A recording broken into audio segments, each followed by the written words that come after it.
इसवी सनाच्या 9व्या ते 10व्या शतकापासून ते 18व्या शतकापर्यंत जे राजे महाराजे होऊन गेले किंवा जे संत होऊन गेले त्या संतांचं हे दालन आहे। इथे तुम्ही बघू शकता, इथे आहे गोरक्षनाथ, त्यानंतर इथे आहे संत कबीर, इथे आहे अमीर खुसरो, त्यानंतर इथे आहे अकबर आणि त्याच्यानंतर सेंट पॉल महाविद्यालय जे होतं, जे ब्रिटिशांच्या पिरियडमध्ये होतं, आणि सर्वात महत्त्वाचं म्हणजे सरस्वती महाल। सरस्वती महालबद्दल जितकं काही सांगाल तितकं कमीच आहे। सरस्वती महाल हे जे आहे हे तंजावरमध्ये आहे आणि त्या तंजावरमधल्या सरस्वती महालमध्ये आपल्याला बऱ्याचशा गोष्टी बघायला मिळतात। ज्या वेळेला इंजेक्शनची निर्मितीसुद्धा झालेली नव्हती त्यावेळेला त्या सर्व राजांनी किंवा त्या राजांच्या काळामध्ये इंजेक्शनची सुद्धा निर्मिती केली गेल्याचे उल्लेख आणि त्याची जी प्रतिकृती आहे ती सुद्धा आपल्याला सरस्वती महालमध्ये बघायला मिळते।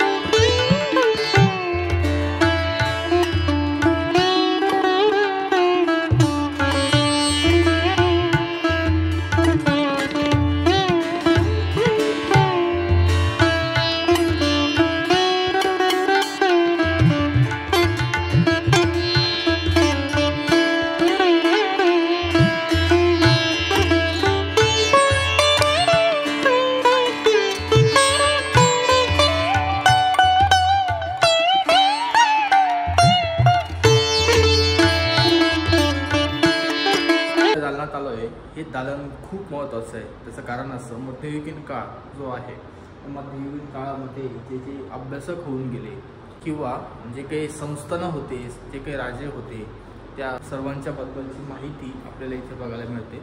त्यासोबतच आपल्या सर्वांनाच माहिती की आर्य समाज असेल किंवा स्वामी विवेकानंद असेल किंवा महाराजा सयाजीराव गायकवाड असेल जे बडोद्याचे आपण ओळखतो, तर या सर्वांची माहिती एकत्रित संकलन करून त्या व्यवस्थित एका खोलीमध्ये आपल्याला इथे बघायला मिळते।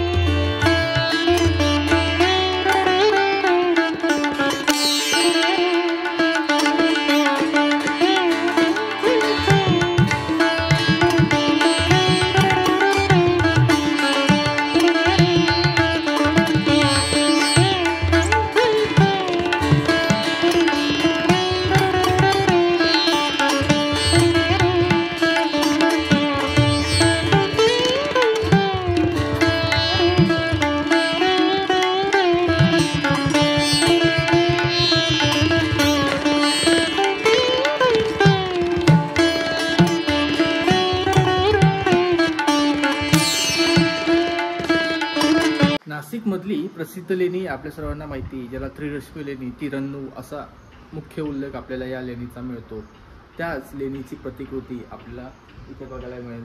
ही आहे लेणी नंबर 19 आणि 19 नंबरची जी लेणी आहे त्याच्यामध्ये आपल्याला आतमध्ये जे पिलर्स आहेत त्या पिलर्सवरती ब्राह्मी लिपीतले शिलालेख मिळतात आणि याच 19च्या आधी जी 18 नंबरची लेणी येते त्या 18 नंबरच्या लेणीमध्ये आपल्याला नासिका केनस्य नावाचा उल्लेख मिळतो। त्याचा अर्थ नाशिकला 2000 वर्षापूर्वी सुद्धा नाशिक हे नाव होतं NASIK, ज्याचं आज नाशिकमध्ये रूपांतर झालंय।